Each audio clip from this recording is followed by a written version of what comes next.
interesting editorial in Indian Journal of Orthopedics by a very eminent lady orthopedic surgeon of India, Dr. Vrisha Madhuri from CMC Vellore. From the time Dr. Anandi Joshi became the first lady doctor from India way back in 1886, the number of women entering medical school has increased gradually. And at present, at times, they are more than 50%. But what about orthopedics? Just about 5% globally and only 1 to 2% in India. Why so? Well, the barriers perceived which prevents ladies from taking up orthopedics have been described here as sort of too much physical strength required, public gender bias, or some feel that there's not good work-life balance, there's lack of strong mentorship or lack of exposure in undergraduate days. But is it really so? Does it really require too much physical strength? Well, orthopedics has evolved a lot. There have been so many inventions. Now there are power instruments, there are computer navigations, use of robots in various surgeries. This is a picture of Dr. Ruth Jackson. She was the first lady orthopedic surgeon in USA. And she says, "I'm little, but I'm mighty." So it is not just the physical strength. It is your determination, your mental strength that counts more. And if you have that, then it's just the correct use of techniques and the skill which can help in executing a wonderful surgery. What about public gender bias? A lot of females are fearful that they may not have enough patience because patients may not like to approach a lady orthopedic surgeon. Well, I would say that women have certain extra characters like empathy, good communication skill. They can have better doctor-patient relationships. And in fact, many times I get patients, female patients, who would prefer, especially in some communities or for some ailments of back and hip, they would prefer going to a lady orthopedic surgeon. This is another very eminent orthopedic surgeon, a pioneer from US, Dr. Jacqueline Perry, who used to always say that it really doesn't matter if you are first. It matters if you are good. So if you are a good orthopedic surgeon, no matter male or female, you are going to have good number of patients and good practice. Another barrier or another concern is about work-life balance. There have been articles where, they've tried to understand how orthopedic surgeons manage home, family, and life responsibilities, and whether there's discrepancy in work-family integration between male and female orthopedic surgeons. Well, at certain times like pregnancy, parenthood, or certain family and social commitments, I think females have more roles to play. If I consider myself when I'm working as a professor head of unit in one of the busiest teaching hospitals in Mumbai, I really have to do multitasking.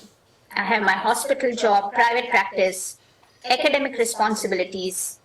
At home front, many times we have joint families, so taking care of parents, in-laws, being a homemaker, looking after kitchen, looking after studies of children, and you are expected to attend certain social and cultural events. But there are advantages of working in a teaching institute because you are working with a shared responsibility. This is my team, my unit, so I work as a team leader, but I have a good amount of support staff. We do get vacations which sometimes coincide with children vacation, and you can have a good family life as well. You get special leave for attending your conferences, you get study leave if you want to pursue further studies and fellowships. You have enough resources, materials available for use. You're allowed additional private practice, and there is a lot of potential for growth. Well, there are challenging times, but I think that you should take these challenges as opportunities. So when I was expecting my child, during the first trimester, I would avoid going to the operation theater where, radiation exposure I wanted to avoid.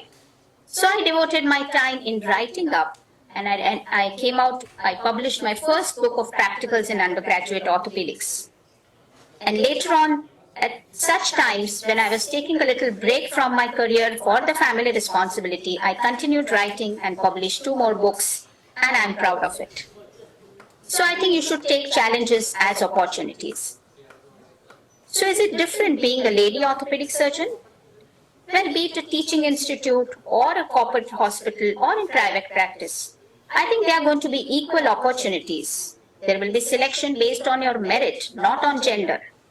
You have equal commitments, equal remuneration, and at times I would say that you get strong support and encouragement from administration and professional bodies if you are a lady orthopedic surgeon. So work-life balance can be well managed. What about the concern about lack of strong mentorship and role models for female orthopedic surgeons? Well, when I took up orthopedics way back 30 years ago, there was this pioneering inspiration by late Dr. P.K. Mullah Feroz. She was the first lady to take up orthopedics more than 80 years back, and she is still remembered. National Cerebral Palsy Day is celebrated in her memory since 2008 by Indian Academy of Cerebral Palsy. But after that, the number of lady orthopedic surgeons have been gradually increasing. In 2005, which was the golden jubilee year of IOCON in Mumbai, there was a 1-hour session organized. There was a debate whether women should take up orthopedics, and there were 40 female orthopedic surgeons in India at that time. The efforts continued, and with great efforts of my dear friend Dr. Rujuta Mehta, now there has been a subcommittee established in Indian Orthopedic Association as VOICE, Women Orthopedics in India Collective Empowerment, with the sole purpose of encouraging women in orthopedics for better education, for increasing opportunities and representation, and for mentoring. There has been a dedicated 1-hour session annually at IOCON. There's a best paper prize in memory of Dr. Mullah Feroz. There are CMEs organized, counseling cells, and community awareness drives issues related to women's health. So now in VOICE, there are more than 430 members, and the numbers are increasing day by day. Well, there are still residents and fellows, almost about 65%, but there are also members in teaching leadership positions. Some of them are HODs, professors, lecturers. Almost 15% are in institutional practice, 5% in private practice, and many have been presidents of prominent professional bodies like POSI, North Zone, Assami, BOS, etc. So there is enough leadership, enough mentorship, and new ladies can look up to them and pick up orthopedics as their first choice. VOICE members have been distributed all over India, majority in Telangana, Maharashtra, and Andhra Pradesh, but almost all the states have now lady orthopedic surgeons. And they are not just restricted to pediatric ortho or trauma, but they have taken up branches like arthroplasty, arthroscopy, spine, hand, and many other branches. Some of our VOICE members have been recipients of prestigious Zamudia Award, which is given at triennial CCOT conference.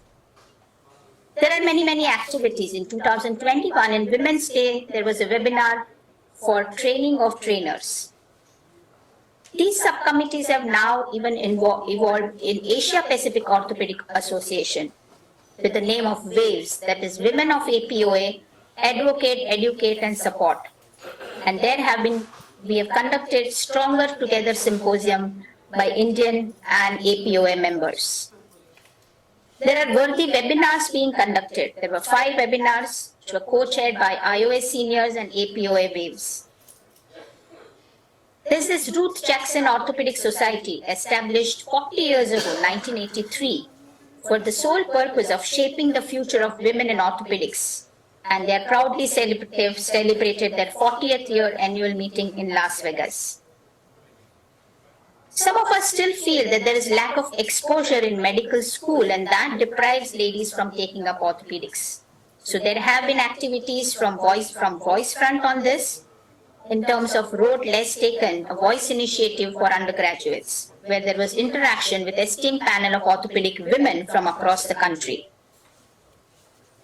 So I would say these barriers are not truly barriers. Actually, there are more reasons to choose orthopedics as career. It gives a good work-life balance. You have positive role models among orthopedic surgeons. You get your professional satisfaction and you enjoy it if you like it, really like it. There is no hindrance or no concern in taking up orthopedics as your first choice. I feel that it just requires to follow certain principles. Just as we have 5 P's of compartment syndrome in orthopedics, I follow these 5 P's. It requires some amount of planning. You have to do a good time management to do multitasking. You should remember what is your priority. Sometimes your priority may be as a wife, as a mother, as a daughter. Sometimes your priority is as a surgeon.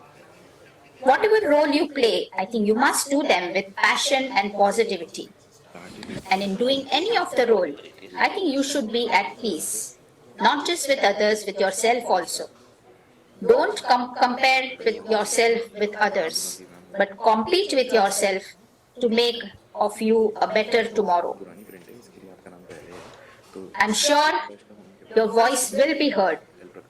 It's high time females take up orthopedics as first choice and let your voice be heard.